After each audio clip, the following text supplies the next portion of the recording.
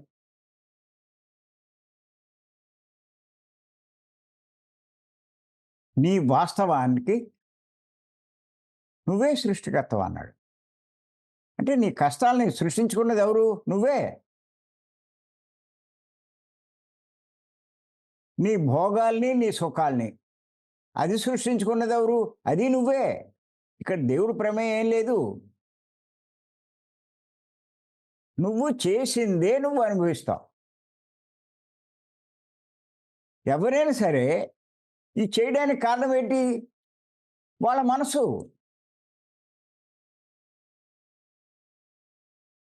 నేనదే అంటాను నేను. ఎంతసేపు దేహం, దేహం అనుకుంటూ, ఈ రోగాలు ఇయి అనుకుంటూ, ఈ కష్టాలనుకుంటూ, ఇయన్నీ పోవాలనుకుంటూ ఉంటారు. దీనికి మూల కారణం మనసులో ఉంది. దాన్ని సరి చేసుకోండి. ఆ మనసుని. నువ్వు ఎవ్వరిని పట్టుకోక్కలా, ఎవ్వరిని బతిమాలక్కలా, చర్చికెళ్ళక్కలా, మసీదుకెళ్ళక్కలా, గుడికెళ్ళక్కలా, మొక్కులు మొక్కక్కలా, ఏమక్కలా.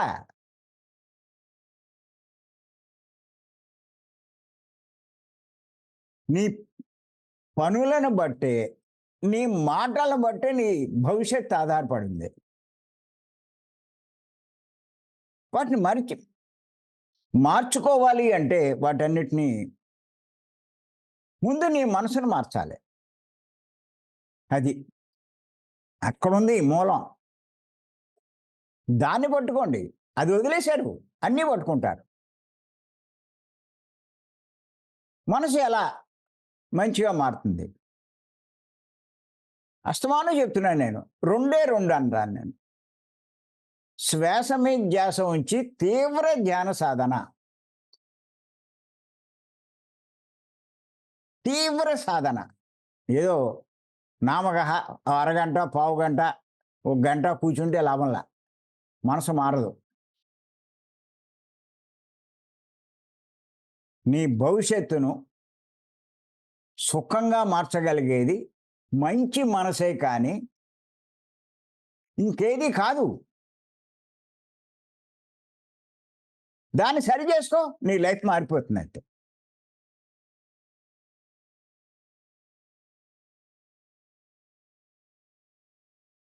నీ లైఫ్ మారిపోయినట్టే.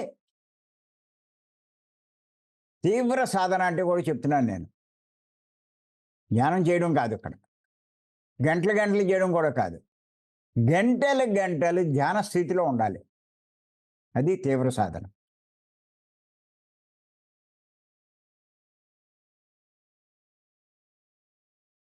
ధ్యాన స్థితిలో గంటలు గంటలు కూర్చోవడం అంటే 3, 4 గంటలు మీరు కూర్చున్నా 3, 4 నిమిషాలు కూర్చున్నట్టుగా ఉండాలి.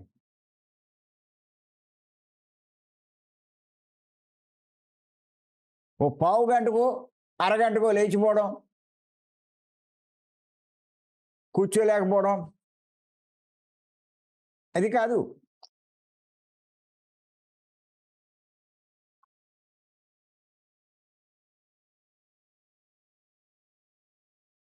అరే అప్పుడే అయిపోయిందా అనిపించాలి. అది తీవ్ర సాధన. నేను ఖచ్చితంగా చెప్తున్నాను. మీరు భీమవరం రాకపోతే పట్టు తప్పేస్తారు. అబ్బే ఇంటికాడ చేసుకుంటున్నామండి అంటారు. మీరు ఇంటికాడ చేసే సాధన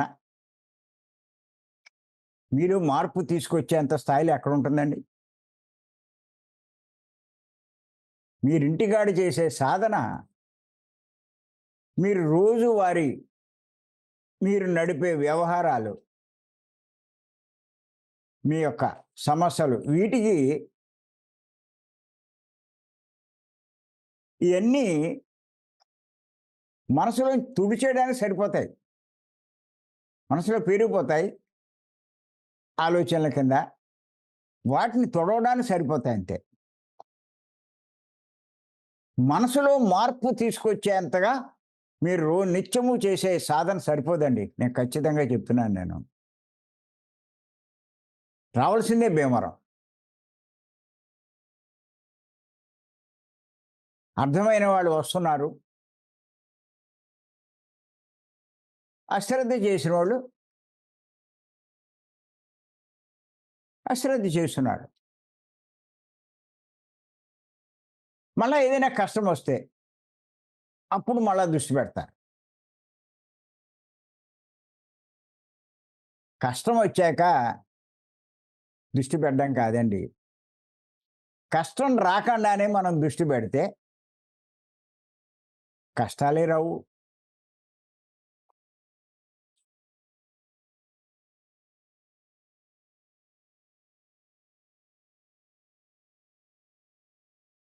లోకంలో ఇది కూడా ఉంది ఆచారం. కష్టం వస్తే గుడికి పరిగెడతారు. లేకపోతే దేవుడు ఉన్నాడని కూడా సంగతి మర్చిపోతారు వీళ్ళు. అలాగే ఇక్కడ కూడా అంతే.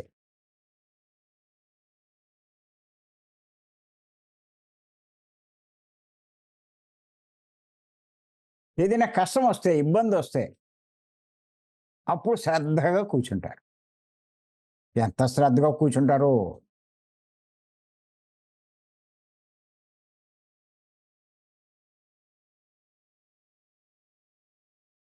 కష్టం రాకుండానే మీరు కూర్చోగలిగితే కష్టం ఎందుకు వస్తుంది?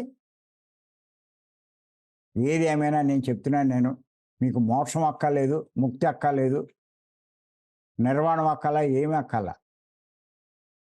ఫస్ట్ మీరు చేయవలసింది, మీరు సాధించవలసింది ఏంటంటే మీ మనసును శుద్ధి చేసుకోండి. మంచిగా మార్చుకోండి. ఎంత బాగా చెప్పాడండి బుద్ధుడు. మంచి మనసుతో చేసిన చేతలు, మాట్లాడే మాటలు చిరసుఖాలై నీడవలే నీ వెంట సాగును అంటున్నాడు. మీ వెనకాల మీ నీడ ఎలా వస్తూ ఉందో ఈ సుఖాలు కూడా అలా వస్తూనే ఉంటాయండి.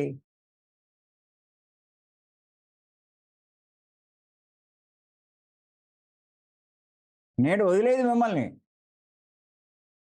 ఈ సుఖాలు కూడా వదిలిపెట్టవు. ఎంత అద్భుతమైన ఉపమానం అండి.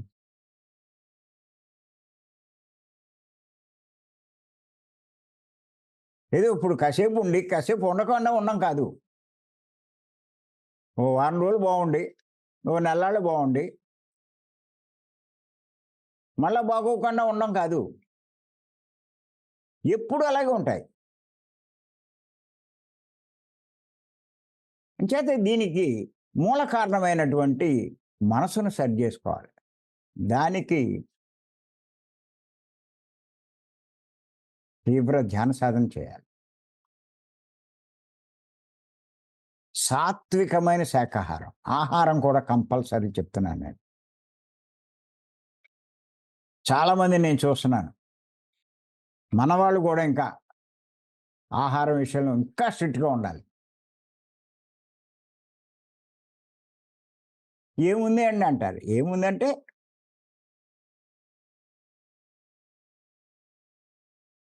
ఆహారం తేడాగా ఉంటే మనసు మలినమైపోతుంది.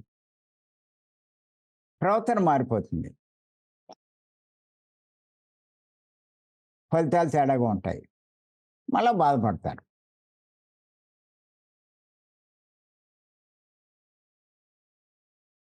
అంచేత ఈ ఆహారం విషయంలో బాగా కఠినంగా పాటించండి. జిహ్వ చాపల్యాన్ని కొంచెం తగ్గించాలి. ఏది చూస్తే అది తినేయాలని కాదు.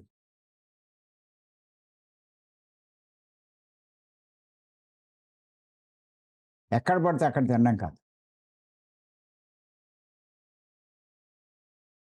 నేను చాలా చోట్ల ఊరగాయలయి కూడా చూస్తున్నాను. ఆళ్ళేసేస్తుంటే తినేస్తున్నారు. అది ఎక్కడిదో, ఏంటో అడగరు, ఆలోచించరు.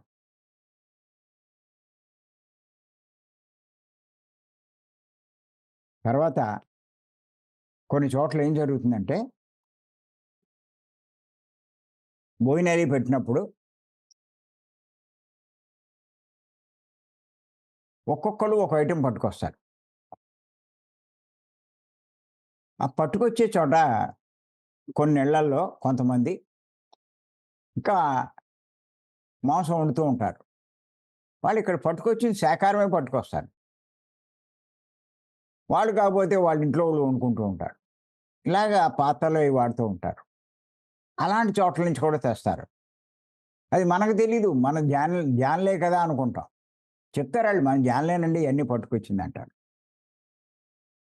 నేను అందుకే తినడానికి ఇష్టపడను నేను.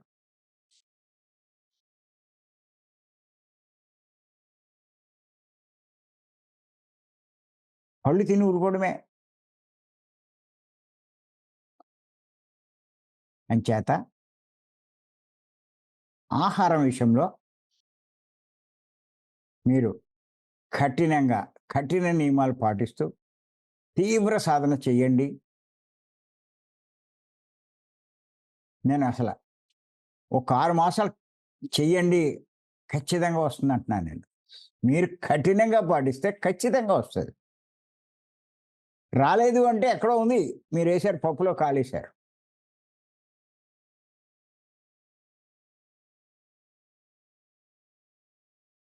ఇంకాను నేను చెప్పేదేంటంటే 6 మాసాలంటే ఇప్పుడున్న పరిస్థితి మీ మెరుగుపడుతుంది. ఇంకా చేస్తే ఇంకా శుద్ధమవుతుంది. అందుకే చెప్తాను నేను. శుద్ధంలో రకాలున్నాయి. శుద్ధము, పరిశుద్ధము, మహాపరిశుద్ధం. మహాపరిశుద్ధము అంటే ఆంజనేయ స్వామి.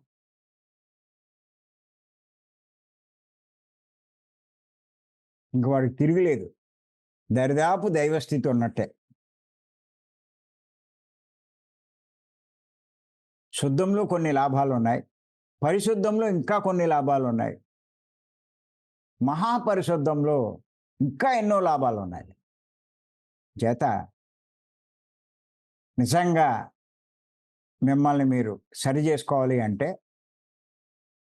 6 మాసాలని ఎందుకన్నాను అంటే, కనీసం 6 మాసాలంటే మీరు 6 మాసాలు కష్టపడదాంలే అని చెప్పి కొంచెం తీవ్రంగా కష్టపడతారు. అది అలవాటైపోద్ది మీకు. ఈ 6 మాసాలు. తర్వాత మీకు నేను చెప్పక్కల. మీరే కంటిన్యూ చేస్తారు. మీరే అర్థం చేసుకుంటారు. ఆ సందేశాలు వింటారు, అన్నీ చేస్తారు. ఓహో!